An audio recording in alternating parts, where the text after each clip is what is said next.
ज्ञानतिमिरन्धस्य ज्ञानाञ्जनशलाकया चक्षुरुन्मिलितं येन तस्मै श्रीगुरवे नमः। श्रीचैतन्यमनोभीष्टं स्थापितं येन भूतले स्वयं रूप कदा मह्यं ददाति स्वपदान्तिकं। वन्देऽहं श्रीगुरो श्रीयुतपदकमलं श्रीगुरून् वैष्णवांश्च श्रीरूपं साग्रजातां सहगणा रघुनाथान्वितं तं सजीवं साद्वैतं सावधूतं परिजनसहितं कृष्णचैतन्यदेवं श्रीराधाकृष्णपादान् सहगणा ललिता श्रीविशाखान्वितांश्च नमो विष्णुपादाय कृष्णप्रेष्ठाय भूतले श्रीमते भक्तिवेदान्तस्वामिनिति नामिने। नमस्ते सरस्वते देवे गौरवाणी प्रचारिणे निर्विशेष शून्यवादी पाश्चात्यदेशतारिणे। हे कृष्णा करुणा सिंधु दीनबंधो जगत्पते गोपेश गोपिकाकांत राधाकांत नमोस्तुते। तप्त कांचन गौरांगी राधे वृंदावनेश्वरी वृषभानुसुते देवी प्रणमामि हरिप्रिये। वाञ्छाकल्पतरुभ्यश्च कृपा सिन्धुभ्यैव च पतितानां पावनेभ्यो वैष्णवेभ्यो नमो नमः। श्रीकृष्ण चैतन्य प्रभु नित्यानंद श्री अद्वैत गदाधर श्रीवासादि गौरभक्तवृंद। हरे कृष्णा कृष्णा कृष्णा हरे हरे हरे राम राम राम हरे हरे।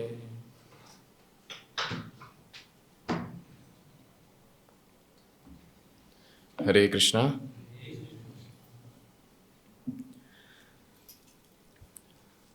वास्तव में ये पहली बार है कि जन्माष्टमी पर कभी बोलने का अवसर भी मिला है। अवसर चाहिए भी नहीं था, लेकिन ज़बरदस्ती बिठा दिया गया यहाँ पे।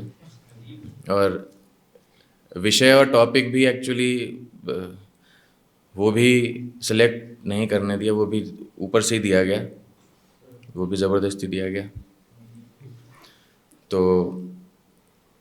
आप सब भक्तों से मैं क्षमा याचना भी करता हूँ और आशीर्वाद का अनुग्रह भी करता हूँ कि जन्माष्टमी जैसे विशेष अवसर पर कुछ भगवान का गुणगान हम कर सकें।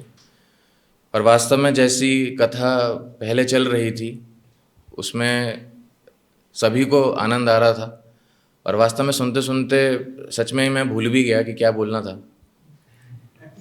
तो इतना मधुर कृष्ण किशोर प्रभु कथा सुना रहे थे। तो हम श्रीमद् भागवतम से ब्रह्मा की भगवान से जो प्रार्थनाएं थी उन पर चर्चा करेंगे। वास्तव में ये जो विषय है बहुत बड़ा है। ब्रह्म विमोहन लीला अपने आप में बहुत बड़ा सब्जेक्ट मैटर है, बहुत लंबा विषय है। इसमें पहले ब्रह्मा जी धरातल पर आते हैं, फिर वो गाय और बछड़े हैं और भगवान के गोप बालक हैं उनको चुराते हैं, फिर भगवान जो है असंख्य अवतरण करते हैं। उसके 1 साल बाद, अगर भौतिक जगत के हिसाब से देखा जाए, उसके बाद फिर ब्रह्मा जी वापस आते हैं, फिर भगवान को देखते हैं, सारे विष्णु अवतार भगवान में मिलते हैं। फिर ब्रह्मा जी शर्मिंदगी के बाद उसके उपरांत ये प्रार्थनाएं प्रारंभ करते हैं।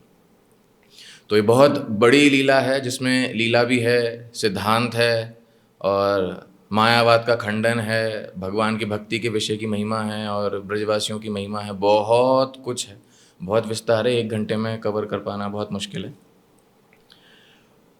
और वास्तव में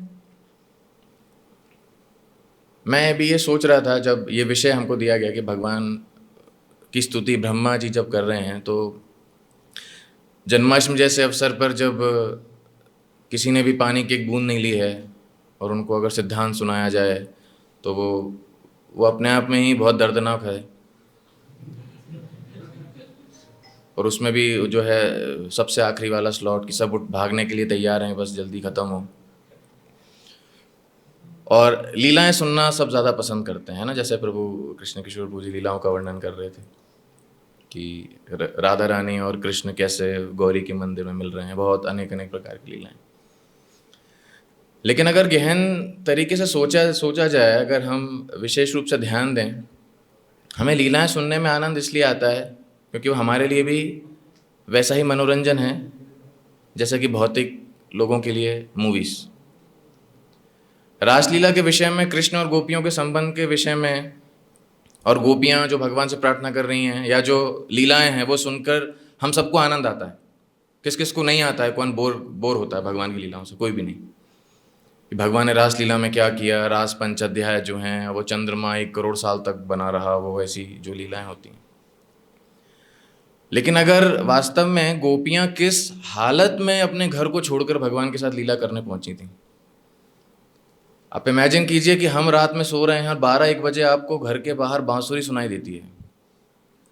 तो यहाँ पर कोई है जो भागकर देखने जाने के लिए तैयार है कि कौन बुला रहा है कि नहीं? तो भले ही कृष्ण क्यों ना हो, यहाँ पर जब हम फेस्टिवल्स करते हैं तो उसमें अभिषेक जो हमारा है आज, अगर आपको पता हो, 10:30 बजे। 10:30 बजे इसलिए रखा जाता है कि 12 बजे तक प्रसाद की प्लेट के सामने सब पहुंच जाएं। भगवान आए ना आए, लेकिन जो है व्रत खोल दिया जाए, है ना?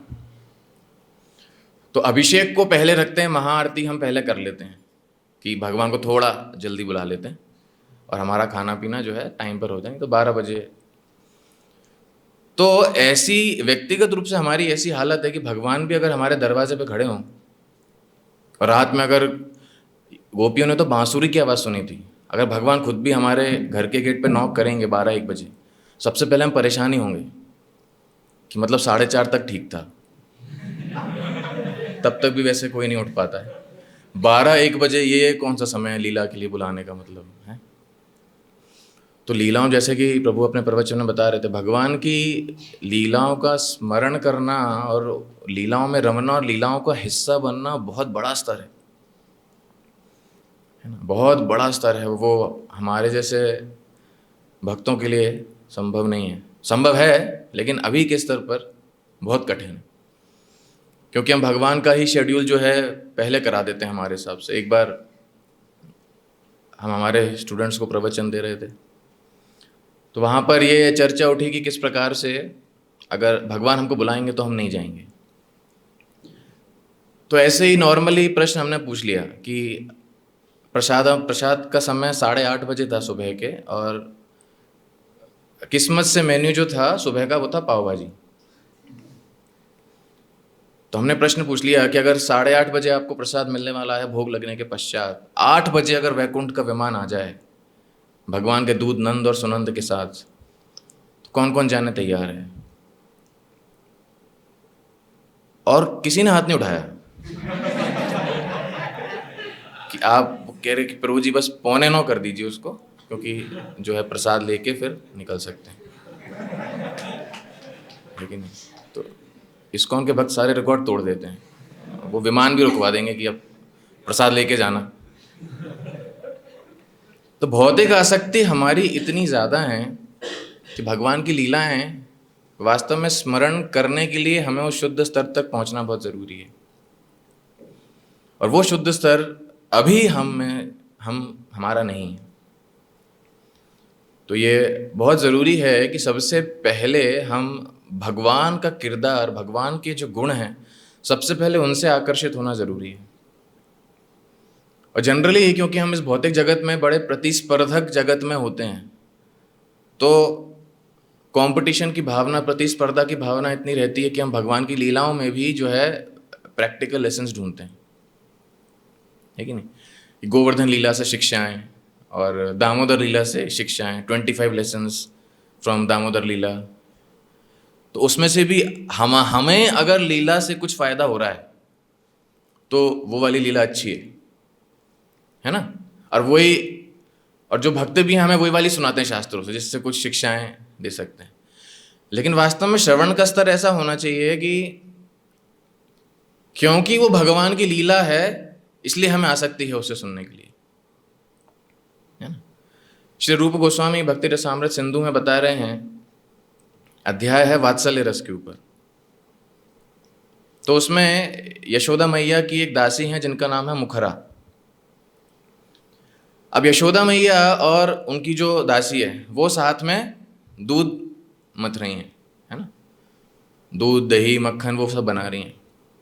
तो इतने में मुखरा देखती है कि भगवान जो कि अपनी पौगंड अवस्था में हैं वो झाड़ियों के पीछे छुपे हैं और वो इंतज़ार कर रहे हैं कि कैसे मेरी मैया और जो मुखरा हैं वो जो मंथन कर रही हैं कैसे अपना मुंह जब उस तरफ मोड़ें और मैं आंगन में अंदर घुसूंगा, जितनी मटकियां जो सजाई हैं सारी पत्थर मार के फोड़ दूंगा। अब मज़े की बात उसमें यह है कि जो यशोदा मैया की दासी हैं मुखरा, उन्होंने भगवान को देख लिया। वो यशोदा मैया के कान में चुपके से जाके बोलती हैं कि यशोदा रानी तुम्हारा लाला पीछे ही खड़ा है, झाड़ी के पीछे है, अभी थोड़ी देर में जितनी मटकी हमने बनाई हैं सारी फूटने वाली हैं, सारी मेहनत बर्बाद। तो अभी लॉजिक के हिसाब से क्या होना चाहिए, कोई भी माँ को पता पड़ेगा कि बच्चा शैतानी करने वाला, बच्चे को पहले ही पकड़ लेंगे कान पकड़ के कमरे के अंदर। लेकिन यशोदा मैया मुखरा से कहती हैं कि उसको खड़े रहने दो, जब वो सारी मटकियां फोड़ देगा। ये उस समय की बात है, रूप गोस्वामी बता रहे हैं दामोदर लीला के थोड़े पहले की। उसके बाद जब भगवान फोड़ते हैं फिर यशोदा मैया भगवान को उखल से बांधती हैं। तो यशोदा मैया कह रही हैं जब वो सारी मटकियां फोड़ देगा और फिर जब मैं उसके पीछे भागूंगी उसको मारने के लिए, मुझे उसके मासूम से चेहरे पर, उसकी आंखों में वो भय देखना है जो एक बच्चे का अपनी माँ से होता है। अभी ये जो यशोदा मैया कह रही हैं इसका कोई सेंस नहीं बनता, ऐसा कौन करता है? तो वास्तव में आध्यात्मिक जीवन जो है, ये जो लीलाएं भगवान की होती हैं इसमें कुछ सेंस नहीं होता। ये भगवान की महिमा है और उससे एक जीवात्मा को आकर्षण होना चाहिए। क्योंकि प्रभुपाद कहा करते थे, और कृष्णा बुक में एक ऐसा चैप्टर आप पढ़ेंगे, वंडरफुल कृष्णा। तो कृष्ण के गुण क्या हैं? Krishna is wonderful, Krishna is amazing, he is also confusing. भगवान कई बार ऐसी लीलाएं करते हैं जिससे विवाद हो जाए, जो कि हुआ भी है। तो भगवान की लीलाएं जो हैं वो हमारे मनोरंजन के लिए नहीं बल्कि भगवान की प्रसन्नता के लिए सुनी जानी चाहिए। कि हाँ हमें बहुत अच्छा लग रहा है, किसी कैसी लीलाएं बताई जा रही हैं, गजब, मंदिर में गए और वो आ गए और भागे, भगवान यहाँ भागे, कितना मज़ा आया सुनने में। तो वास्तव में वो साइड बाय प्रोडक्ट है कि भगवान की लीलाओं से जो है हमें आनंद मिलेगा। लेकिन भगवान की लीलाएं भगवान की प्रसन्नता के लिए, भगवान से आकर्षित होने के लिए हैं। और भगवान से इतना प्रगाढ़ आकर्षण कि इस दुनिया का सारा आकर्षण हम भूल जाएं। श्रील भक्तिविनोद ठाकुर एक भजन में लिखते हैं, अभी स्मरण में आया मुझे, वो भजन का नाम है आमी जमुना पुलिने कदम्ब कानने। उसमें सबसे आखिरी में श्रील भक्तिविनोद ठाकुर लिख रहे हैं, आमी घरे ना जाइबो वने प्रवेशिबो ओ लीला रसेर तारे, आमी त्यागी कुललाज भज ब्रजराज विनोद मेनति करे। भक्तिविनोद ठाकुर कह रहे हैं कि एक बार जब मैं देखूंगा कि भगवान राधा कृष्ण, भगवान की और राधा रानी की लीलाएं किसी कुंज में चल रही हैं, वहां प्रवेश करने के बाद आमी घरे ना जाइबो, ऐसी स्थिति आए कि एक बार हम भगवान में इतना रमण हमारा हो कि ना घर का याद रहे, कुछ भी स्मरण ना रहे। वने प्रवेशिबो ओ लीला रसेर तारे, भगवान की ऐसी लीलाएं चल रही हैं। और फिर किस भाव में, आमी त्यागी कुल लाज, घर वाले क्या सोच रहे हैं, परिवार के लोग क्या सोच रहे हैं, कठिन है करना, कठिन है ये बहुत करना। लेकिन गोपियों का ऐसा स्तर था तभी वो भगवान की रास लीला में भाग ले पाई। आमी त्यागी कुल लाज भज ब्रजराज विनोद मिनति करे। भक्तिविनोद ठाकुर यही प्रार्थना कर रहे हैं कि ऐसा भाव एक दिन हो जाए कि ना लाज, कोई लोक लज्जा, किसी की फिक्र ना हो, घर जाने की फिक्र ना हो, सब छूट जाए। मतलब ऐसा सच में नहीं करना है, लेकिन ऐसा भाव होना चाहिए इस तरीके से। क्योंकि भगवान से आकर्षण, जब तक भगवान से श्रवण करके आकर्षण हमको उनसे नहीं बढ़ेगा, तब तक भगवान की लीलाएं, ऐसी लीलाएं सुनने का फिर कोई अर्थ नहीं है। श्रीमद् भागवतम में गोपियाँ जब भगवान की वेणु की महिमा बता रही हैं वेणु गीत में, तो एक बहुत प्रसिद्ध श्लोक और एक बहुत सुंदर श्लोक गोपियाँ कहती हैं। ये 10वें स्कंध का 21वें अध्याय का 7 नंबर श्लोक। अक्षण्वतां फलमिदं न परं विदामा सख्या पशूनां निविवेशतयोर्वयस्यै वक्त्रं व्रजेत सुतयोरनुवेणुजुष्टं यैर्वा निपीतमनुरक्तकटाक्षमोक्षम्। गोपियां कह रही हैं अक्षण्वतां फलम इदम न परम विदामा। अक्षण्वतां मतलब अक्ष मतलब आंखें, अक्षण्वतां मतलब ऐसे व्यक्ति जिनके पास आंखें हैं। फलम इदम, अगर किसी के पास आंखें हैं तो आंखें रखने का फल क्या है? न परम विदामा, इससे ऊंचा फल हमको नहीं पता। आंखें होने का इससे अच्छा उपयोग किसी व्यक्ति के लिए नहीं है। क्या है वो? सख्या पशुन अनिविवेशतयोर्वयस्यै, अपने सखाओं के साथ, अपने बछड़ों के साथ, इन सब के साथ और अपने मित्रों के साथ कौन जा रहे हैं? वक्त्रम व्रजेश सुतयोर अनुवेणुजुष्टम। व्रजेश सुतयोर, सुतयोर मतलब नंद महाराज के दोनों बालक कृष्ण और बलराम। तो वास्तव में ये वह श्लोक है जब कृष्ण बलराम का हम दर्शन करते हैं तब ये स्मरण में हमें आना चाहिए। वक्त्रम व्रजेश सुतयोर, ये गोपियां जब, एक फोटो भी है सब बीबीटी का, आप उसको सर्च भी कर सकते हैं कि जब ये फोटो वो है, ये पिक्चर बनाया है श्रील प्रभुपाद ने बनवाया था कि गोपियां, आपने देखा भी होगा उसको कि साइड से सब गोपियां खड़ी हैं और भगवान कृष्ण और बलराम रास्ते से निकल रहे हैं। वो फोटो देखा हुआ है सब? किसने देखा है वो फोटो? और आसपास आसपास सब बछड़े हैं, साथ में गोप बालक हैं और वो ऐसे निकलते हुए जा रहे हैं और साइड में सब जो है दोनों तरफ गोपियां खड़ी हैं। वो दृश्य देखकर गोपियों ने जो पहली स्तुति की, पहला गुणगान किया वो ये श्लोक कि वास्तव में अगर किसी के पास आंखें हैं तो वो केवल भगवान का सुंदर रूप देखने के लिए हैं। और जब ब्रह्मा भगवान से प्रार्थना करते हैं, अभी हम ब्रह्म विमोहन लीला पे आते हैं, जब ब्रह्मा जी ने भगवान को देखा, वो सारी लीलाओं पर हम चर्चा नहीं कर रहे जो जितनी पूरी कहानी है, तो भगवान ने असंख्य विष्णु रूप बनाए थे और सारे के सारे भगवान में फिर विलीन हो जाते हैं। और उसके पश्चात फिर ब्रह्मा भगवान को किस प्रकार देखते हैं वो ब्रह्मा यहाँ पर बता रहे हैं। 10वां स्कंद अध्याय 14 श्लोक क्रमांक 1।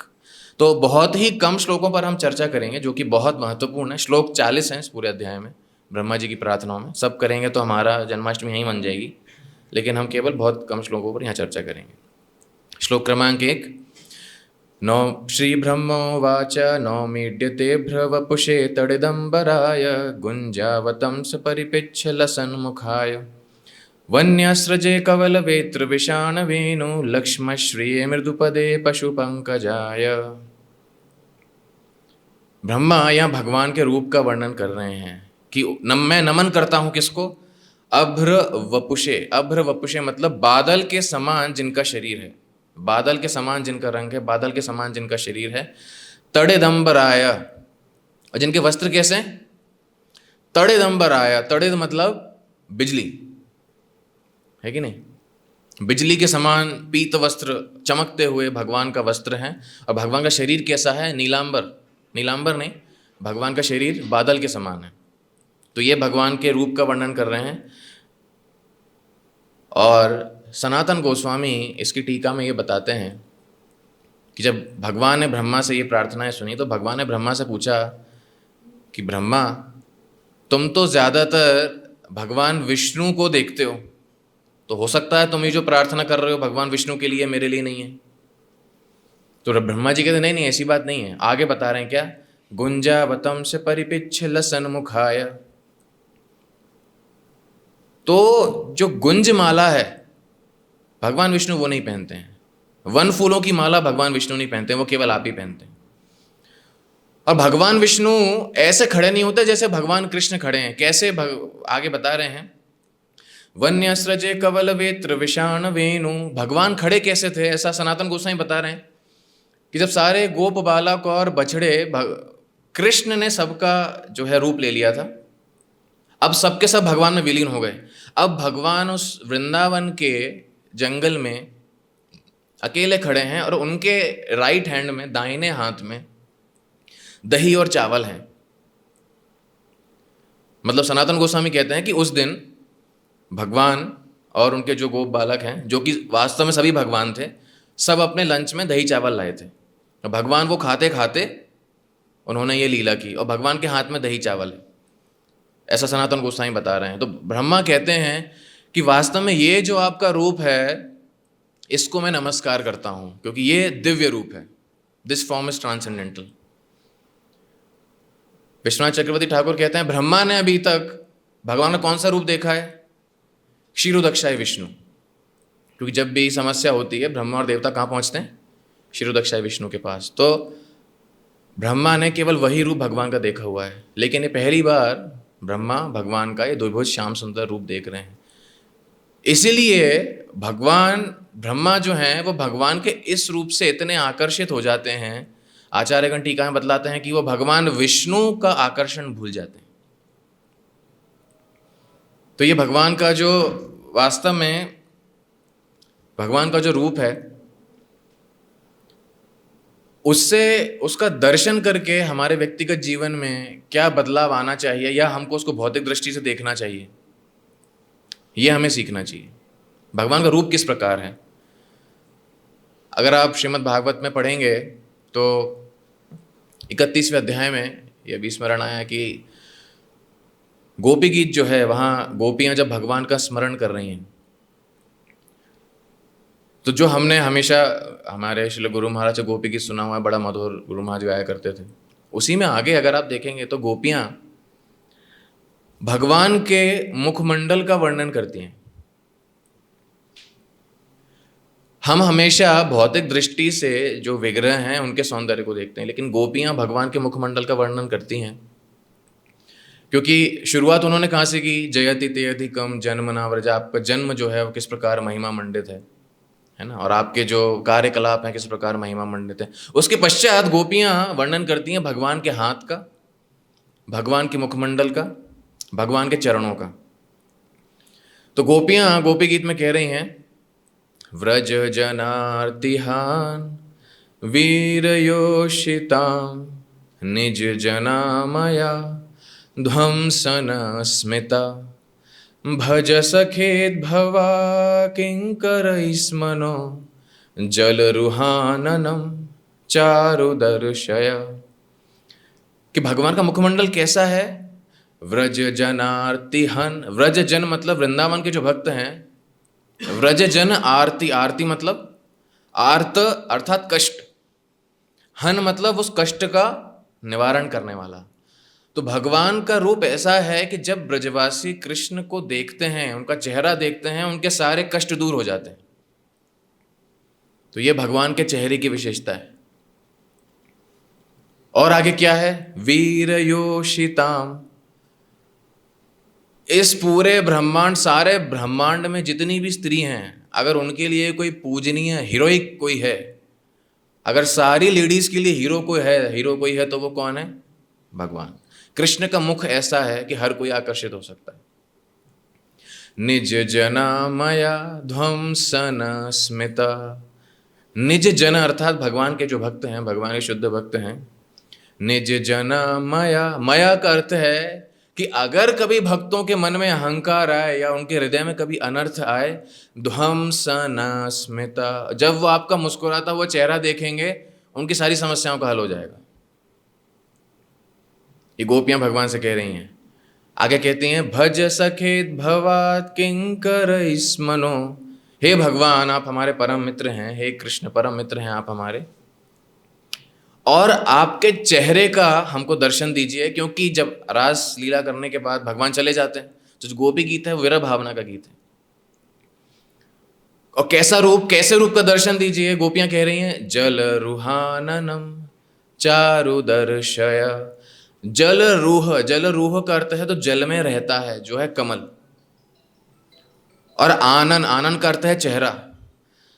तो जल में रहने वाले कमल के समान अगर खूबसूरत, अगर सुंदर किसी का चेहरा है, तो हे कृष्ण, ऐसे चेहरे का आप हमें दोबारा दर्शन दीजिए। आपके चेहरे की ये महिमा है जो उन्होंने ऊपर बताई, और हम वास्तव में बहुत परेशान हैं, आपको देख नहीं पा रहे हैं। अब गोपियां आती हैं भगवान के, वास्तव में इससे हम ये सीख सकते हैं कि जब हमें दर्शन करना है तो किस प्रकार से करना चाहिए। ये नहीं देखना चाहिए ड्रेस का कलर और डिजाइन क्या है, वहां पे सेब टंगे हैं कि ड्रैगन फ्रूट टंगा है। भगवान के चरणों की महिमा क्या है, गोपियां बता रही हैं। प्रणत देहि नाम पाप कर्षणम, क्या कह रही हैं? चरणों की महिमा क्या है? प्रणत देहि नाम, आपके चरणों में इस सारे ब्रह्मांडों के सारे जीव प्रणाम करते हैं, ऐसे आपके चरण हैं। पाप कर्षणम, और उससे होता क्या है? सारे पापों का नाश हो जाता है। This is glory of Krishna's lotus feet. तृण, लेकिन ये जो चरण हैं जिसके पीछे पूरी दुनिया पागल है, प्रणाम करते हैं और सारे लोगों के पापों का नाश हो जाता है, ये चरण वृंदावन में क्या कर रहे हैं? तृण चरानुगम। तृणचर मतलब जो घास चरते हैं, जो पशु घास चरते हैं। तृणचर अनुगम, ऐसे कोमल पैर गायों के पीछे चल रहे हैं वृंदावन में। तृणचरानुगम श्री निकेतनम, हे कृष्ण, आपके चरणों में लक्ष्मी का निवास है। फणि फणार्पितम ते पदाम्बुजम, और आपके जो चरण कमल हैं, क्या होता है इनसे? फणि फणार्पितम, फणि कौन है? कालिया। कालिया के ऊपर आपने इन्हीं कोमल चरण कमलों से नृत्य किया, उसका सारा जहर निकाल दिया। और ये जो चरण कमल है, आपके दो चरण कमल, हमें इनका स्मरण हो रहा है। कृण कुचेषु न कृंध्रिरिच्छयम, तो आपसे निवेदन है, कृपया अपने चरण कमल हमें वापस दीजिए, जिससे हम आपके चरण कमल हमारी छाती से लगा के रख सकें। तो वास्तव में भगवान का रूप देख के इस प्रकार का मनन चिंतन हमारा होना चाहिए। ये ब्रह्मा भगवान के रूप का वर्णन कर रहे हैं। आगे श्लोक क्रमांक 3, ये बहुत महत्वपूर्ण श्लोक है और श्रील प्रभुपाद ने अपने प्रवचनों में इसको बहुत बार कोट किया है। ज्ञाने प्रयासमुदपस्य नमन्त एव जीवन्ति सन्मुखरितां भवदीय वार्तां स्थाने स्थिता श्रुतिगतां तनुवान् मनोभिर्ये प्रायसो अजित जितोऽपि तैस्त्रिलोक्यम्। ब्रह्मा यहाँ भगवान से कह रहे हैं कि ज्ञान के प्रयास से, ज्ञान से अगर कोई आपको प्राप्त करने का प्रयास करेगा, कभी नहीं कर सकता। ये जो श्लोक है वास्तव में बहुत उम्मीद जगाने वाला है। आगे भी ऐसे एक दो श्लोक हैं, ये श्लोक बहुत उम्मीद जगाने वाला है। यहाँ ये लिखा है कि करना क्या है, ये इसका परपोर्ट पढ़ता हूँ मैं, जो कि लिखा गया है, ध्यान से सुनिएगा। The word Jivanti indicates that a devotee who always hears about Lord Krishna will go back home, back to God. भगवान के विषय में जो श्रवण करता है वो भगवत धाम जाएगा। क्या करना है? स्थाने स्थित, जहां हो वहीं रहो और श्रवण करते रहो, बस। आगे इसमें लिख रहे हैं, even if he can do nothing except maintain his existence and hear about the Lord. बस जिंदा रहना है, भक्ति करनी है और भगवान का श्रवण करना है, बस। तो ये ब्रह्मा भगवान से कह रहे हैं कि अगर कोई इतना कर ले तो काफी है, लेकिन इतना भी करने के लिए कोई राजी नहीं है। केवल इतना है, बस जिंदा रहना है, भक्ति करनी है, भगवान का भजन करना है। तो वास्तव में यहां सनातन गोस्वामी इस श्लोक की टीका में बताते हैं कि तनुवान मनोभिर, श्रवण किस प्रकार से करना है कि हमारा शरीर, वाक्य और मन तीनों भगवान की सेवा में अर्पित हो जाएं। सनातन गोस्वामी कहते हैं तनुवान मनोभिर, ये इसका 3 प्रकार से एक्सप्लेनेशन है, विवरण है। सबसे पहले भक्त अपने शरीर, वाक्य और मन से भगवान की सेवा करेंगे तो वो भगवत धाम चले जाएंगे। दूसरा इसका मतलब है अभक्तों के लिए, शरीर, मन और वाक्य से भौतिक जगत की सेवा करेंगे, ऐसे लोग कभी नहीं जा सकते। तीसरा इसका अर्थ है भगवान के लिए, कि जब भगवान, ये आचार्य अपने टीका में बतलाते हैं कि भगवान जब ऐसे भक्तों को देखते हैं जो शरीर, मन, वाक्य से उनकी सेवा कर रहे हैं और उनके बारे में श्रवण कर रहे हैं, तो भगवान क्या करते हैं? भगवान अपने शरीर, मन और वाक्य से उस भक्त की सेवा करते हैं। तो इस श्लोक, ये तनुवान मनोभीर के सनातन गोस्वामी यहाँ पर अलग अलग यहाँ मतलब बताते हैं। अभी हम आगे श्लोक पर आते हैं, श्लोक क्रमांक 8। सारी प्रार्थना हम कवर नहीं कर पाएंगे, बहुत समय की कमी है, जो कि सबसे बहुत प्रख्यात श्लोक है। श्लोक क्रमांक 8, ये मेरे पीछे दोहराइए। 10वां स्कंद, अध्याय 14, श्लोक क्रमांक 8, वेरी फेमस वर्स। तत्तेनुकंपां सुसमीक्ष्यमानो भुञ्जान एवात्मकृतं विपाकम् हृद्वाग्वपुर्भिर्विदधन् नमस्ते जीवेत यो मुक्तिपदे सदाय भाग। अभी यहाँ क्या बता रहे हैं? तत्ते अनुकंपाम सुसमीक्ष्यमानो। सुसमीक्ष्यमानो का अर्थ है, बहुत ध्यान से सुनिएगा, ये श्लोक बहुत सुंदर है। सुसमीक्ष्यमानो का क्या अर्थ है? समीक्ष्यमानो का अर्थात भगवान की कृपा, जो आगे बताया अनुकंपाम, तत्ते अनुकंपाम, आपकी अनुकंपा, आपकी कृपा, सुसमीक्ष्यमाना, समीक्ष्यमाना का अर्थ वो इंतजार कर रहा है। किसका? भगवान की कृपा का, अनुकंपा का इंतजार कर रहा है। समीक्ष्यमाना, इंतजार कैसे कर रहा है? उसके जीवन में जो भी घटित हो रहा है, अच्छा या बुरा, उससे कुछ फर्क नहीं पड़ रहा उसके जीवन में। और सुसमीक्ष्यमाना का अर्थ है इतना बुरी तरीके से आतुर है कि भगवान की कृपा के अलावा उसके पास जीवन में और कोई आश्रय नहीं है, और उसके जीवन में जो भी हो रहा है, चाहे अच्छा या बुरा, वो स्थिति उसे कभी नहीं रोक सकती है। भुंजान एवात्म कृतम विपाकम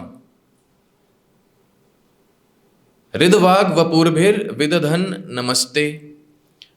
मतलब वो पुराने जो उसके पाप हैं, अच्छे या बुरे, उनको झेलता जा रहा है, सारे कष्ट झेलता जा रहा है, सारे भोग का आनंद करता जा रहा है, लेकिन हृदय में भावना क्या है कि एक दिन ऐसा आएगा कि भगवान की कृपा एक दिन मुझ पर होगी, हम होंगे कामयाब एक दिन। रिद वाग वपुर्भिर, और ऐसा करते समय क्या कर रहा है? रिद वाग वपुर्भिर विदधन नमस्ते। अपने शरीर, मन, वाक्य से आपकी सेवा करता जा रहा है बिना रुके, चाहे स्थिति कैसी भी हो। ऐसा व्यक्ति जीवेत यो मुक्ति पदे से दाय भाग, भगवत धाम जाने का ऐसा व्यक्ति अधिकारी बन जाता है। मतलब भगवत धाम जाना ऐसा है कि जैसे एक पिता के पुत्र को जायदाद मिलना। आचार्यगण अपनी टीका में बतलाते हैं कि अगर एक पिता के पुत्र को अपने पिता की जायदाद चाहिए तो उसे क्या करना पड़ता है? क्या करना पड़ेगा उसे? पिता के अनुकूल चलना पड़ेगा और जिंदा रहना है ना? जिंदा रहना है उसे, बस जिंदा रहना है, पिता के अनुकूल रहना है, बस कुछ काम नहीं करना, उसे कुछ विशेष करके नहीं दिखाना, पिता से ऊपर जाकर नहीं बताना, कुछ करके नहीं दिखाना उसे। पिता को भरोसा हो जाना चाहिए कि बस ये अच्छा लड़का है और लड़का जिंदा होना चाहिए। आचार्यगण टीका में बतला रहे हैं ये दो कंडीशंस हैं। अगर बिना कुछ विशेष किए भी ये व्यक्ति केवल जीवित रहता है और अपने पिता के अनुकूल रहता है, वो हर प्रकार की संपत्ति का मालिक बनेगा आगे जाके। उसी प्रकार अगर कोई भक्त भक्ति कर रहा है, जैसी भी हालत है उसके जीवन में, कुछ भी हो जाए, कुछ भी हो जाए मतलब कुछ भी हो जाए, है कि नहीं, और उसके पश्चात भी वो भक्ति करे जा रहा है, रुकता नहीं है, तो भगवान ऐसे भक्तों को भगवत धाम भेंट के रूप में दे देते हैं, एज गिफ्ट, कि तुम मालिक हो उस जगह के, अब मेरे धाम के तुम जैसे भक्त मालिक हैं, आइए और रहिए। लेकिन ये इतना आसान नहीं है कि जीवन में कैसे भी स्थिति चलती रहे और अनुकूल भक्ति होती रहे। कई बार ऐसी स्थिति आ सकती है कि भक्ति में हमारा विश्वास हिल जाता है ना। कई बार ऐसा होता है कि जो समस्या हम भगवान से बोलते हैं कि ये मत देना, है कि नहीं, हम एक लिस्ट बना लेते हैं कि भगवान ये समस्या आप मुझे दे सकते हो, है कि नहीं, ये वाले कि हाँ कभी जब मौसम बदले तो मुझे सर्दी जुकाम हो चलेगा, थोड़ा बहुत बुखार आ जाए ठीक है, कभी कभी एडमिट हो जाऊँ अस्पताल में कोई दिक्कत नहीं है कि नहीं, पैसा थोड़ा बर्बाद हो गया कोई समस्या नहीं है। ऐसी हमने लिस्ट बना ली एक दर्जन समस्याओं की। भगवान ये प्रॉब्लम आ जाए तो मैं तो डिवोटी हूँ, माला वाला हमारी चल रही है, तो इतना तो मैं सहन कर लूँगा, इतनी तो हम भागवत सुन रहे हैं, कोई दिक्कत नहीं है। और 2-3 हम भगवान को समस्या बताते हैं कि भगवान कुछ भी हो जाए, आपको महामंत्र की कसम ये समस्याएं जो हैं मेरे जीवन में मत देना, नहीं तो हम बता रहे हैं भक्ति छूट जाएगी हमारी। और भगवान, हम बड़े अजीब भगवान की पूजा करते हैं, उनको नॉर्मल कुछ भी नहीं पसंद, है ना, उनको नॉर्मल कुछ भी नहीं पसंद। वो जो आपने बकेट लिस्ट में जो डाला था उस पर ध्यान नहीं देते, जिसकी आपने चेतावनी दी थी कि ये कभी नहीं होना चाहिए, आपके जीवन में वही होगा। और ऐसे समय पर सुदृढ़ रूप से भक्ति करना कि हमारे विश्वास में रंच मात्र कमी ना आए, तब जाकर भगवत धाम जाने का अधिकार ऐसे भक्तों को मिलता है। सनातन गोस्वामी कह रहे हैं कि जब इस श्लोक के टीका में सनातन गोस्वामी, वैष्णव तोषणी में सनातन गोस्वामी कह रहे हैं कि भक्त कैसा होना चाहिए कि उसे अपने भौतिक जीवन में अच्छे या बुरे का कोई फर्क ना पड़े, उसे केवल अगर फर्क है, आसक्ति है, अगर चिंता है तो एक ही चीज़ की कि मेरी भक्ति कैसे चल रही है, हम मंदिर जा रहे हैं या नहीं जा रहे हैं, हम भक्ति कर रहे हैं या नहीं कर रहे हैं, हम भागवत सुन रहे हैं या नहीं सुन रहे हैं। और ऐसा कर पाना वास्तव में बहुत कठिन है, क्योंकि हम हमेशा भक्ति में हमारी ही प्लानिंग कर रहे होते हैं, क्योंकि बाहर की जगत से हम सीख कर आए ना, ये हमने यही सीखा है ना। बाहर की जगत में स्कूल है तो उसका शेड्यूल होता है, दिसंबर में क्रिसमस के बाद छुट्टी होगी, दिवाली पे 5 दिन की छुट्टी होगी, मार्च में एग्जाम खत्म हो जाएंगे, तो हर चीज़ प्लान रहती है, इस समय ऐसा ऐसा ऐसा ऐसा ऐसा ऐसा होगा। भक्ति में ऐसा नहीं चलता है कि नहीं, क्योंकि हम हमारी चीज़ें प्लान कर सकते हैं, लेकिन भगवान कोई और है, उनके हिसाब से चीज़ें चलेंगी। भक्ति मतलब हर चीज़ भगवान के हिसाब से चलेंगी, उसके बावजूद भी ना भक्ति रुकनी चाहिए, ना हमारी नियत कभी बदलनी चाहिए। ये वास्तविक अर्थ है उस श्लोक का जो भागवत में है, अहेतुकी अप्रतिहता ययात्मा सुप्रसिद्धति, ठीक है। हमने हमेशा देखा कि जब हमारे गुरु महाराज श्रील भक्तिचरण स्वामी गुरु महाराज जब भी दीक्षा देते थे तो ये कसम सबसे खिलवाया करते थे कि no matter what ever happens never leave ISKCON. आप में से बहुत लोगों ने ये दीक्षा सेरेमनी भी देखी होगी गुरु महाराज की। तो जब हमारी नई नई दीक्षा हुई थी तो हम थे, कृष्ण किशोर प्रभु जी थे, हम मंदिर में गए थे, फिर पुणे मंदिर में गए, वहाँ राधे श्याम प्रभु जी ने हमारे क्लास भी ली दीक्षा के ऊपर, दीक्षा होने के बाद कि अब आपको कैसे रहना है। उसके पश्चात एक भक्त मिले हमको रास्ते में, तो वो हमसे कहते हैं कि आप अपने गुरु महाराज के दीक्षा हो गई, आपके नाम के आगे हिसग्रेस लग गया, वो तो ठीक है, लेकिन आपके गुरु महाराज की जो 3 इंस्ट्रक्शंस हैं उनको याद रखिएगा। पहला यही, no matter what ever happens never leave ISKCON. इसका सरल भाषांतरण क्या है कि इस्कॉन कभी छोड़ के नहीं जाना है, यही है ना। पहली वाली लाइन पे किसी का ध्यान नहीं रहता। No matter what ever happens मतलब that anything can happen while you are in ISKCON, है ना, कि कुछ भी हो सकता है। बात ये नहीं है कि हम आध्यात्मिक संस्था में रहना, बात यह है कि हम इस भौतिक जगत में, और इस भौतिक जगत में कुछ भी हो सकता है आपके साथ। उसके बावजूद हमें हमारी भक्ति बरकरार रखनी है, और वो हमारी श्रद्धा और उत्कंठा और ईगरनेस और बढ़ानी चाहिए। अगर कोई घटना हो गई तो उससे उसके बाद और सिंसियर कोई भक्त बन जाना चाहिए। ऐसा भक्त भगवत धाम जाने का अधिकारी है। शांति हो गई पूरे में। तो ये डराने के लिए नहीं है, लेकिन ये भगवान का गुण है कि भगवान फिर उस भक्त को उसकी समस्त इच्छाएं पूरी कर देते हैं, क्योंकि वो चाहते हैं कि उनके अलावा उस भक्त के पास कोई भी आश्रय ना हो। अगर आप प्रथम स्कंद में पढ़ेंगे नारद मुनि के चरित्र में, सबने हमने वो लीला सुनी है कि नारद मुनि की माँ को सांप काट लेता है रात में। नारद मुनि बता रहे हैं कि मेरी माँ, जो कि एक दासी थी, वो रात में गाय का दूध दोहने के लिए गई थी, और क्या हुआ? सांप ने काट लिया। परपोट में तो ये अनुवाद इस प्रकार है, नारद मुनि व्यासदेव को बता रहे हैं कि कैसे मेरी माँ को सांप ने काट लिया और मेरी माँ मर गई। ठीक है।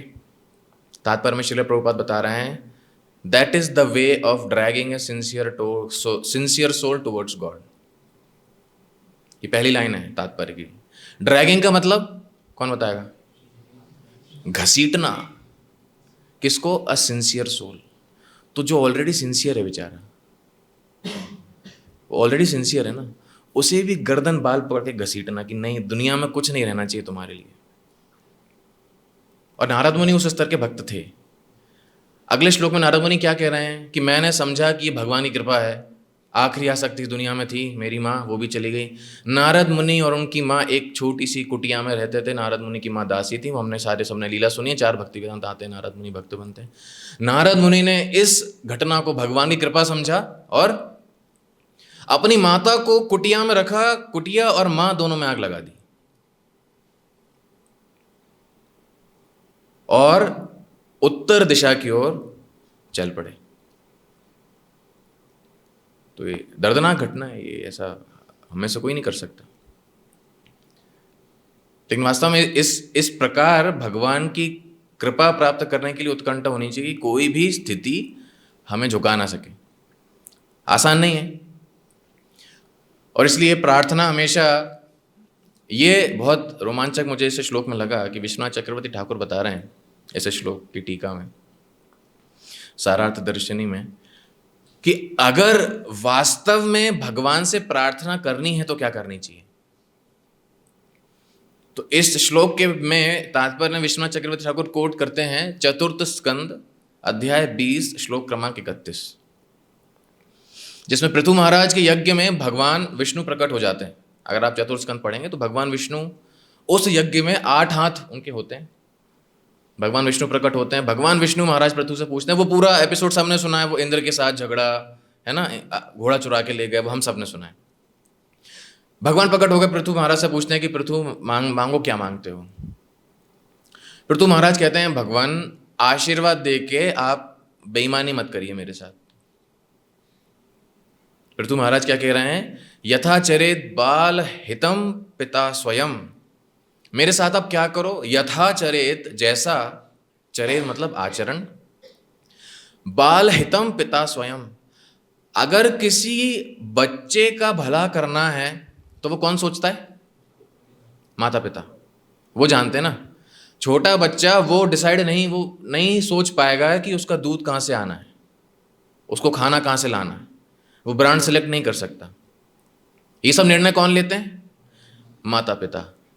तो पृथु महाराज भगवान से कह रहे हैं, यथाचरित बाल हितम पिता स्वयं। पिता स्वयं अपने बालक के हित के लिए जैसा आचरण करता है, हे भगवान आप मेरे साथ वैसा ही करिए। मुझे नहीं पता क्या मांगना है, आपको जो मेरे लिए अच्छा लगता है वो मुझे दे दीजिए, और आपको लगता है जो मेरे लिए कुछ बुरा हो वो अभी मेरे जीवन से ले लीजिए। और भक्ति करने के बावजूद हमें ये शक्ति नहीं है। इसलिए हम सब जब भी भक्तों से मिलते हैं हमेशा वही प्रार्थना करते हैं ना कि हमारा एग्जाम है, प्रभु जी प्रार्थना करिए मेरा एग्जाम में सिलेक्शन हो जाए, हमारा बिजनेस चल जाए, हमारा ये हो जाए, हमारा वो हो जाए। नहीं, क्योंकि मतलब की भक्ति। तो ब्रह्मा ये भगवान से कह रहे हैं कि अगर आपके धाम कोई जा सकता है तो वास्तव में वही व्यक्ति जा सकता है जो इस विश्वनाथ चक्रवर्ती ठाकुर कह रहे हैं कि हर वैष्णव को भगवान के सामने ये वाली प्रार्थना करनी चाहिए जो पृथु महाराज ने भगवान से की, और भगवान की सेवा करनी चाहिए, वो निश्चित रूप से भगवत धाम चला जाएगा। जो ये प्रार्थना है चतुर्थ स्कंद अध्याय 20 श्लोक 31, और भगवान की सेवा जो व्यक्ति कर रहा है वो निश्चित रूप से भगवत धाम चला जाएगा। तो ये आचार्यगण इसकी टीका में बतलाते हैं। अब भगवान ऐसा कठिन कष्ट भक्त को क्यों देते हैं, है कि नहीं? कई बार बाहर वाले लोग हमेशा ये प्रश्न पूछते हैं कि ये प्रभु जी का एक्सीडेंट हो गया, अरे वो तो माला करते थे। भगवान चाहते हैं, ऐसा तात्पर्य में यहाँ बताया जा रहा है कि अगर सूर्य की संगति करनी है तो सूर्य के समान जलना पड़ेगा। तो भक्त को उस प्रकार से शुद्ध करने के लिए भगवान वैसे कष्ट देते हैं, और भक्त वो कैसे सहन करता है, ये सोच के कि ये मेरे पुराने जन्मों के कर्म है, मेरा ही पाप है तो मुझे झेलना ही है। तो स्तर बड़ा कठिन है, लेकिन हमको याद रखना चाहिए। तो ये ब्रह्मा भगवान से प्रार्थना कर रहे हैं भगवत धाम जाने के लिए, भगवान के धाम जाने के लिए किसी भक्त के अंदर जो गुण होना चाहिए। ब्रह्मा आगे प्रार्थनाओं में कहते हैं कि मैं कितना तुच्छ जीव हूं जो आपकी शक्ति मापने के लिए मैंने इतना दुस्साहस किया। अब आगे हम जाते हैं श्लोक क्रमांक 29 पर, टेक्स्ट 29। अथापि ते देव पदाम्बुजद्वये प्रसादलेशानुगृहीत एव हि जानाति तत्वं भगवन् महिम्नो न चान्यमेकोऽपि चिरं विचिन्वन्। श्रील प्रभुपाद अपने लेक्चर में, अपने प्रवचनों में ये श्लोक बहुत बार कोट करते हैं। जानाति तत्वं भगवन् महिम्नो, प्रभुपाद कह रहे हैं, प्रभुपाद अपने प्रवचन में बताते हैं श्लोक पर प्रवचन देते हुए कि भगवान की कृपा के बिना भगवान को कोई नहीं जान सकता। न चान्यम एकोपि, एक भी व्यक्ति, चिरम विचिन्वन, चिर काल तक, निरंतर काल तक, नित्य काल तक शास्त्र पढ़ता रहे, सब कुछ करता रहे, न चान्यम एकोपि, एक भी व्यक्ति सफल नहीं होगा। लेकिन कौन सफल होगा? प्रसाद लेशानुग्रहित एवि, आपकी थोड़ी कृपा अगर किसी भक्त पर हो जाएगी तो वो आपको समझ सकता है। अब भगवान कृपा किस पर करते हैं? केवल उसी व्यक्ति पर जो उनका भक्त होता है। विश्वनाथ चक्रवर्ती ठाकुर कह रहे हैं भगवान केवल उसी भक्त पर कृपा करेंगे। भगवान सब पर कृपा नहीं करते हैं, कर ही नहीं सकते हैं। भगवान केवल उसी भक्त पर कृपा करते हैं जो भक्त निरंतर भगवान की सेवा में लगा हुआ है। और क्या कृपा करेंगे? कि वो भगवान को समझने का प्रयास करेगा, भगवान को अपने जीवन का केंद्र बना लेगा, भक्तों की संगति में रहेगा, सत्संग कभी नहीं छोड़ेगा, चाहे जीवन में कुछ भी हो जाए। ये भगवान की कृपा होती है। तो ये ब्रह्मा भगवान को बता रहे हैं। श्लोक क्रमांक 31। अब ब्रह्मा बता रहे हैं कि आपकी कृपा के बिना किसी को आपके विषय में पता नहीं चलेगा, कुछ नहीं होगा। ना चाहना मेरे को भी चिरम विचिन्वन। लेकिन इस ब्रह्म विमोहन लीला से भगवान, मैंने एक चीज देखी कि आपके जो वृंदावन में रहने वाले भक्त हैं वो बहुत भाग्यवान हैं। ब्रह्मा कह रहे हैं कि इस ब्रह्म विमोहन लीला में अगर सबसे ज्यादा फायदा किन्हीं भक्तों को हुआ तो वो किन लोगों को हुआ, ये ब्रह्मा अगले श्लोक में बता रहे हैं। श्लोक 31। अहोति धन्या व्रजगोरमण्या स्तन्यामृतं पीतमतीव ते मुदा याशां विभो वत्सतरात्मजात्मना यत्तृप्त यद्यापि न चालमध्वरा। बहुत सुंदर श्लोक है। यहाँ भगवान क्या बता रहे हैं? ब्रह्मा भगवान को बता रहे हैं कि भगवान आपके जितने भी भक्त हैं वृंदावन में, इस ब्रह्म विमोहन लीला के पश्चात सबसे भाग्यशाली कौन रहे? अहोति धन्या व्रजगोरमण्या।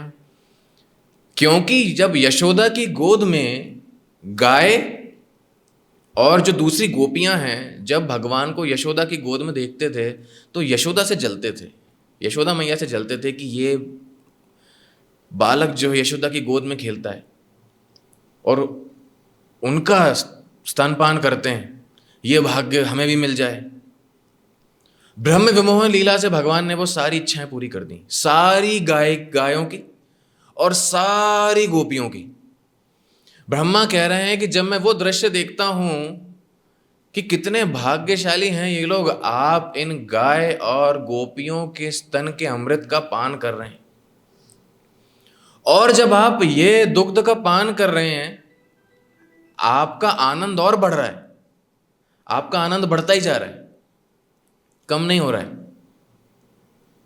इनसे भाग्यशाली कोई नहीं है जहां तक मैं सोच पा रहा हूं, ब्रह्मा यहां पे कहते हैं।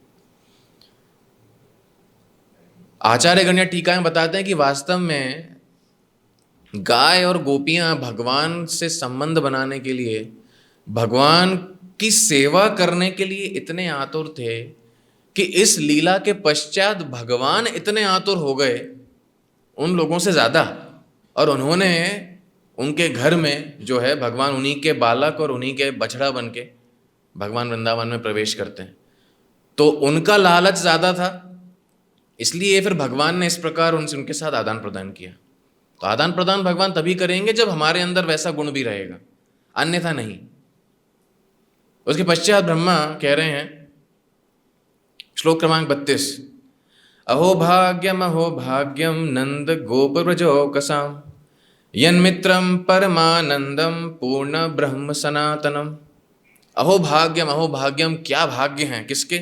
नंद गोप व्रजोकसम, इस वृंदावन में नंद महाराज और सारे गोप बालक जो हैं, जो गोप हैं, अद्भुत भाग्य हैं उनके। क्यों? यन मित्रम परमानंदम पूर्ण ब्रह्म सनातनम, जो परम आनंद में रहते हैं, ऐसे भगवान जो परम आनंद में हैं, पूर्ण ब्रह्म हैं, सारे सृष्टि का स्रोत हैं, सनातन हैं, ऐसे भगवान इन सब गोप बालकों के और ऐसे गोपों के मित्र बने हुए हैं। अर्थात उतना आदर इनको वृंदावन में नहीं मिल रहा है कि नहीं? जैसे कोई मित्र हो, कोई बहुत हृदय के हमारे करीबी हो, हम उसका उतना आदर नहीं करते हैं। ब्रह्मा वही देख के अचंभित हो रहे हैं कि ये भगवान इन सब के मित्र बने हुए हैं, कैसे संभव है ये? इन भगवान की हम पूजा करते हैं, क्षीर सागर के पास जाकर हम पुरुष सूक्त का पाठ करते हैं, तब भगवान की केवल आवाज आती है कि नहीं? वह भागवत में पढ़ेंगे।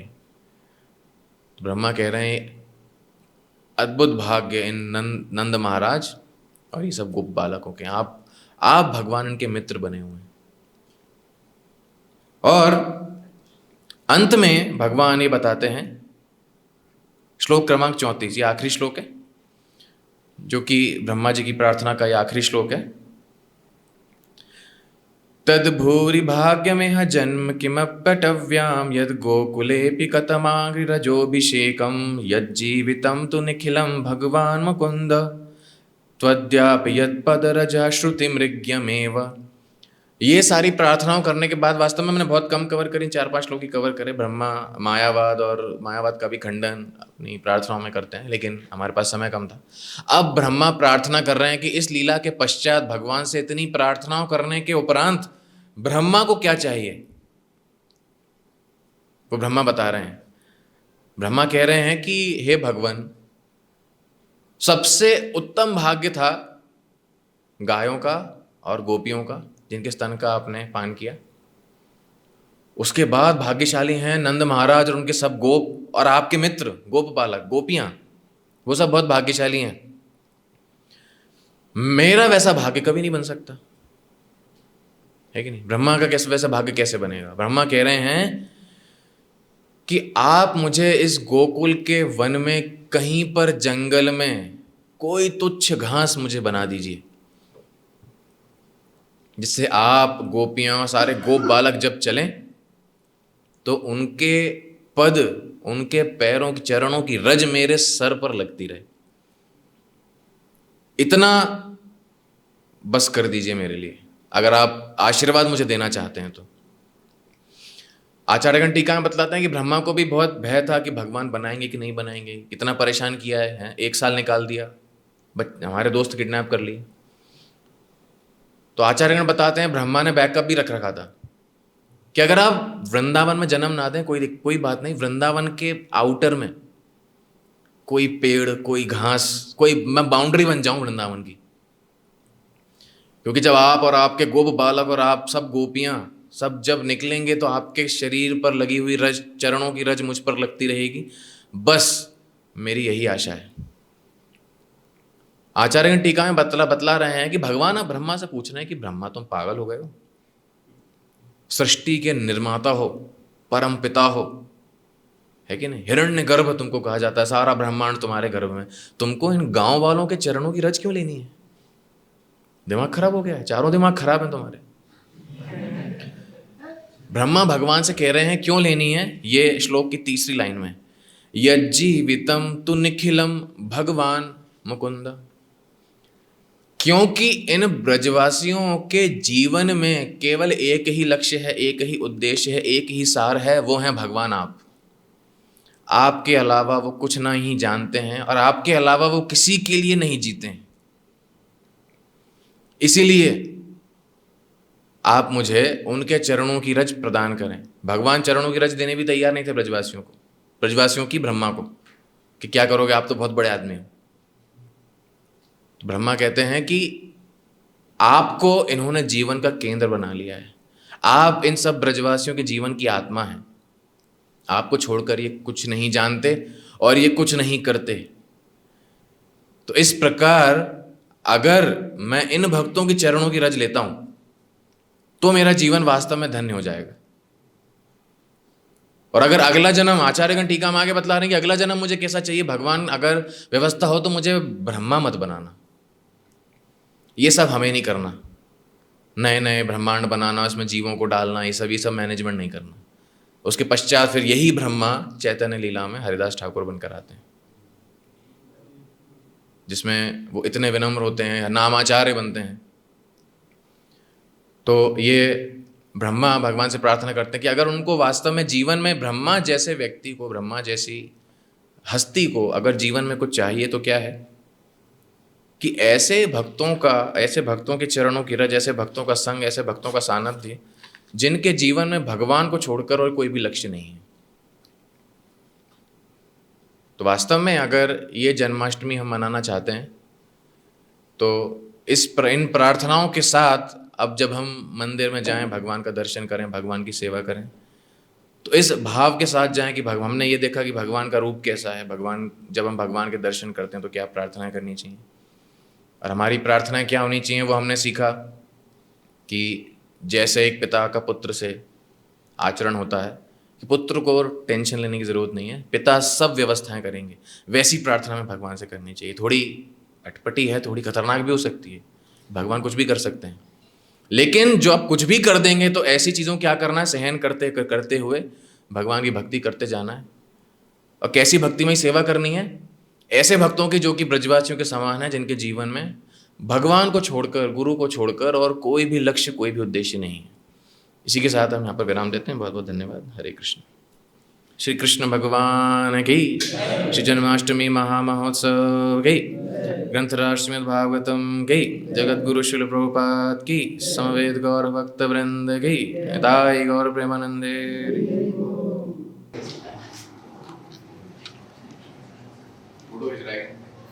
एक क्वेश्चन पे एक व्यक्ति को एक ही आप तीनों ले लो, लेकिन कहाँ देखना है? ये भी खींच लो फोटो।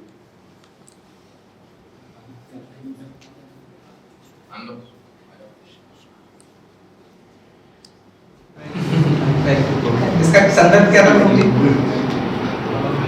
मतलब कि अपने माता पिता से बिछड़ने का के बारे में बताया। आप बता रहे थे, आप आ जाइए।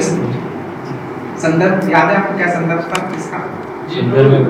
ये परिवारजनों का था और लकड़ी और तिनके का एग्जाम्पल दिया था। संदर्भ में बता। हरे कृष्ण। संदर्भ ये था कि जब उनके पिताजी गए थे मथुरा अपना कर चुकाने के लिए, तो नंद महाराज से मिलने के लिए आए थे। क्या नाम था, वासुदेव, वहाँ पे एक जंगल में जहाँ पे वो विश्राम कर रहे थे। उसी समय उन्होंने बताया था, वो जानने के लिए कि ऐसा बताया था कि उनके जो बेटे हैं वो जानते हैं कि नहीं कि चेंज हो गया है, वो जानते हैं या नहीं जानते। थोड़ा मिसिंग तो योग माया से जो बिछड़ जाते हैं, जो उनकी जो पत्नी सॉरी ये क्लोज है बट एग्जैक्टली जी, योग माया जब वो कंस उनका निधन कर देता है तो उसके कॉन्टेक्स्ट में आपको माँ आप ही आप क्या है दूसरे वाले दे दो, अच्छा पढ़ चुके हैं ये पढ़ चुकी होगी। मार देना।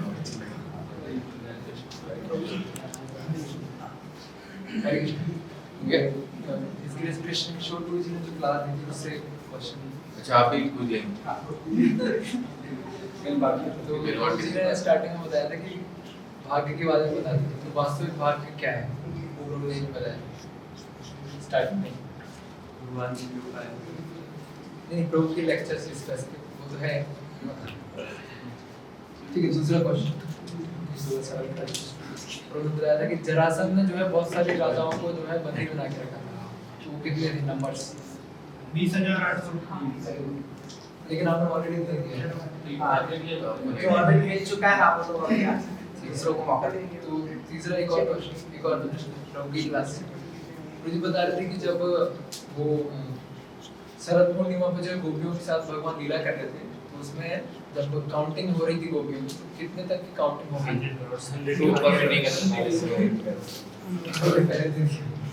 100 करके दिया 100 करोड़ के ऊपर भी नहीं काउंट कर पा रहे थे वो लोग, नहीं काउंट कर पा रहे थे। ठीक है। आज क्या है?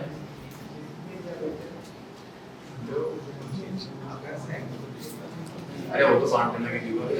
एक और क्या है? पूछो हाँ एक और जल्दी खत्म करो। ये जो ट्रोजी लेक्चर दे रहे थे उसमें बता रहे थे गर्ग संहिता की ट्रोजी बता रहे थे। तो गर्ग संहिता जो है प्लीज हैंड रेज कीजिएगा, मैं चूज करूंगा देन अपन उसमें जो है कौन किसको सुना रहा था गर्ग संहिता? गर्ग संहिता जो है वो कौन किसको सुना रहा था? जैसे भागवतम जो है ना सुखदेव गोसाई परीक्षित महाराज को सुना रहे थे, अभी गर्ग संहिता जो है वो कौन किसको सुना रहा था?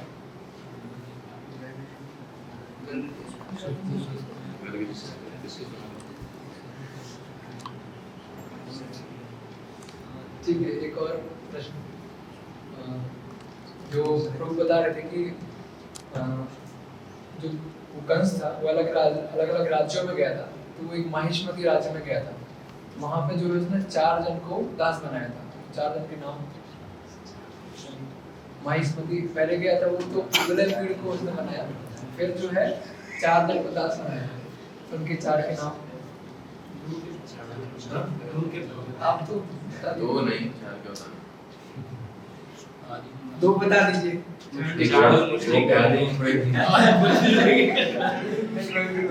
तो ऑलरेडी दे दिया। अच्छा ये सरल प्रश्न उन्होंने बताया कि जब हम किसी से प्रेम करते हैं तो क्या करते हैं?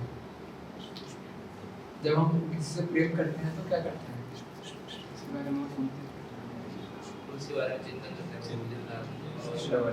श्रवण करते हैं।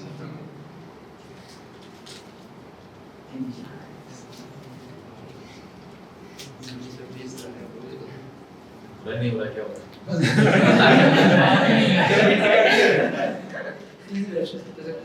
कृष्ण गुरु जी ने जो क्लास दिया था ये नाम पूछ लो। गुरु जी ने बताया था कि जब गुरु ने भक्ति चरण स्वामी महाराज जी गुरु महाराज जब दीक्षा देते थे तो 4 नियम तो हैं, उसके अलावा 5वें नियम भी वो एक बोलते थे, उसको कोई भी ऐसे नेवर लेट और उसके पहले whatever happen never late never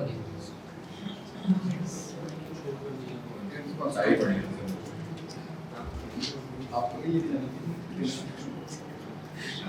और जो प्रभु बता रहे थे कि पृथु महाराज की जो प्रेयर्स है, तो जब भगवान विष्णु जब यज्ञ से प्रकट हो गए थे तो पृथु महाराज को जब उन्होंने बोला कि आप कुछ मांगिए तो उन्होंने क्या आंसर दिया था उसमें?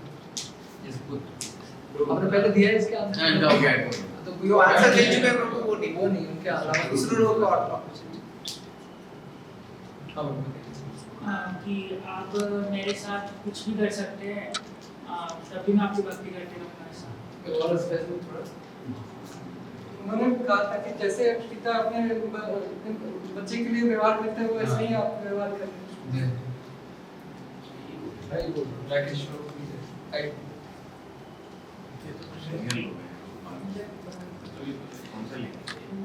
कोई